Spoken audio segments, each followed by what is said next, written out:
Podcasts are hot right now. How do I know? Well, you're listening to one right now, aren't you?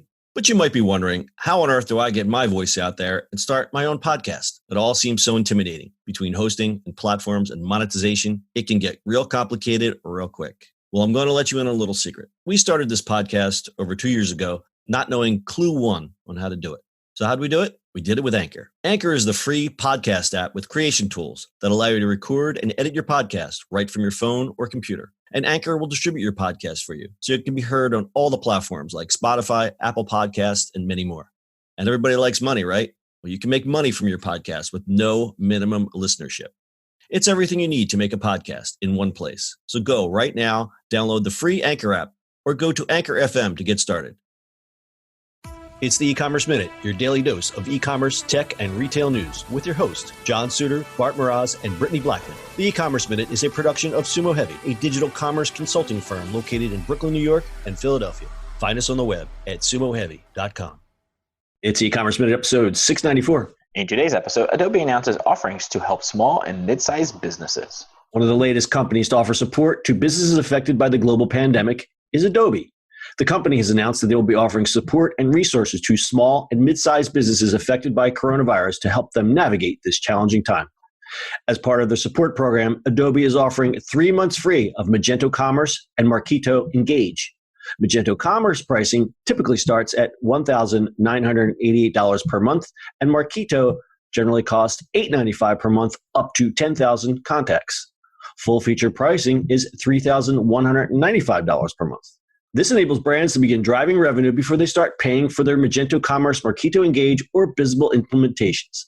This means that companies now have 3 months to get up and running, either with an internal team or with a solution provider, with no payments for the first 3 months of their contract. They're also offering a launch package. For merchants looking to get online fast, Adobe Customer Solutions will implement Magento Commerce, including the cloud infrastructure, within just 2 weeks. Merchants benefit from all of the out-of-the-box features of Magento Commerce hosted in the cloud and can quickly and effectively sell products online. Everyone interested could also get 3 months free access to all Magento University and Marketo University courses to ensure teams are fully equipped to take their digital operations to the next level. They're also doing some other smaller scale offerings, like expanding free usage of their Acrobat PDF tools through May 31st for use up to 10 times per day. On top of that, the company is providing free 90-day access for individuals and businesses to hold meetings, virtual conferences, and trainings from their homes. Anyone can use Adobe Connect rooms with up to 25 participants for free up to 90 days if they sign up for a trial license between now and July 1st, 2020. This is pretty cool. Bart, what do you think of this? Well, this is good. They're trying to get people online, but also I think partially this is a nice way to get them competing with Shopify, who is apparently their numbers, traffic numbers, are competing with Black Friday right now in the past few weeks. Wow. Well, because there's a lot of DTC brands on Shopify's, right? I mean, is that part of the reason? But that's like in your restaurant can do it. And you know what I mean? Like you have all the payment stuff in there. So you really just playing that game and you can have a full POS system. I mean, Square's the other one, obviously, has been bigger in it. This is nice. I mean, don't get me wrong. This is absolutely fantastic and great. Giving free support for 3 months is a biggie. The only problem with it is that Magento takes a little bit of heft to set up too. You can do it right off the box too, but it's not the greatest customization for it. It's not as easy as Shopify, right? Well, that's the point I was going to make in that they're saying, oh, we can quickly get you online. I don't think the word quickly has ever been associated with the word Magento, has it? Or Marketo or, any one of these things, right? It's an enterprise level thing. So, we've never considered small businesses to go on Magento. We have some because they're just grandfathered in. But if I had to do it over again, I wouldn't do it. I mean, listen, when we started this over 10 years ago, Shopify was nowhere near what it is right now. Correct. Right? It exploded in those terms. Partially is because Magento tried to switch everybody to Magento 2. It was too expensive and all that kind of stuff. So that's partial. But Shopify has grown. Magento is definitely going up channel. They're competing with the big boys now. And spreading their stuff all over in the smaller channels is kind of weird. But I don't know. Adobe's, if you think about it, John, think about just Adobe itself, right? You've been using Adobe since 0.0 whatever, right? Mm-hmm. Was it really a consumer grade type of product? No, it was always a niche product for designers and Right. Till they started releasing something better for people when the subscription model came out. then it became a thing, but still it's a pro model. Like I would never use it for changing images, right? I'll use something that's built into an iPad or whatever else, right? For quick stuff.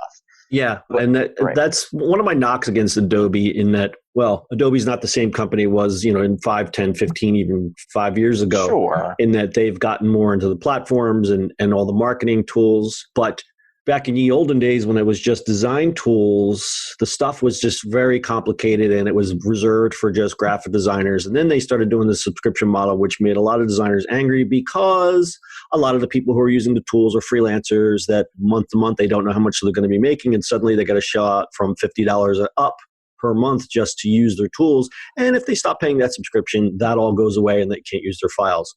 Yeah, but that's on the other side. I'd remember how many you had to buy the Photoshops every year for thousands and thousands of dollars. Yes, I am pro subscription. Listen, I still have boxes of Adobe software sitting on my shelf that I paid hundreds and hundreds and hundreds of dollars for. So yes, I agree with the subscription model.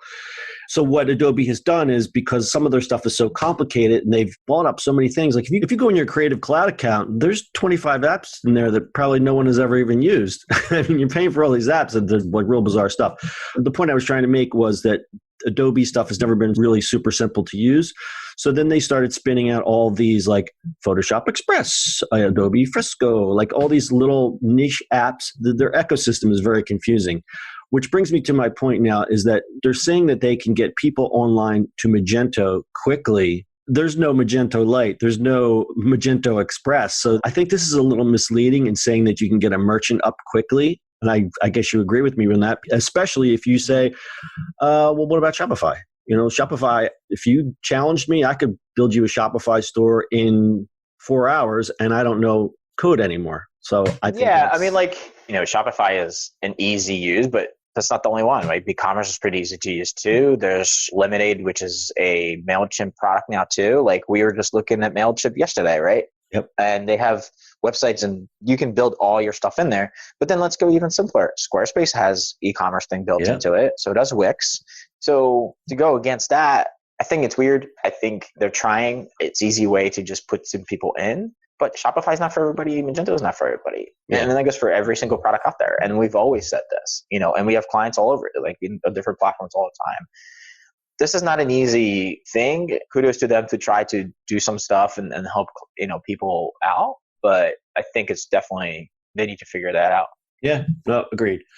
So they're doing a few other initiatives. They have Adobe Talent where they give the creative community access to job opportunities through Adobe Talent, which is on Behance. That's strictly a design thing. An Adobe Portfolio, they're letting you use Adobe Portfolio free until May 15th. And then they have a new feature in Premiere Pro called Productions, making it easier to work on the same project with multiple people. I think that is really cool. But again, all of these things, they get you hooked into the ecosystem. And then when things, quote unquote, go back to normal, you're going to have to start paying for this stuff. So it's a smart marketing move, but, buyer beware. Close this up a little stat time. About 54% of all websites use a known CMS, according to W3 Techs. Out of these, Magento is used on 1.9% of sites running a CMS. Shopify has a slightly higher share of the CMS market at 2.4%. Bart, who makes up the rest of that percentage? Of Shopify? Of CMS. So if you're saying only 1.9% of CMS sites are Magento, and Shopify's only coming in 2%. They're looking at probably WordPress itself because it has WooCommerce in it. Right, okay. But that's CMS that's a weird way to phrase that. Yeah, it's kind of a broad term. Okay, fair enough.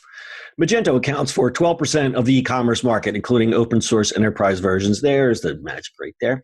And WooCommerce accounts for 18%, and Shopify 8%. Wow, WooCommerce has really grown a lot. I didn't realize it was 18%. Yeah, I mean, since WordPress bought them, it has definitely exploded in the market. Yeah, and it really is like, if you're trying to do grow your own e-commerce, I think that's really the best solution. It's like the people who, and I'm firmly on this side of the camp where you should always own your own platform. Register your own domain, set up your own WordPress, and if you want to dip your toe in e-commerce, WooCommerce is the way to go. I totally agree with that. All right, you guys got anything else? Nope. All right, that's your e-commerce minute for today. We'll see you in the minute tomorrow. That's it for today's show. If you like the show, do us a favor and subscribe, or leave us a review on iTunes. And don't forget, you can now listen to the e-commerce minute on your Amazon device. Just add e-commerce minute to your flash briefing. And finally, if you have a comment or suggestion, or just want to say hi, find us on social media at SUMO Heavy.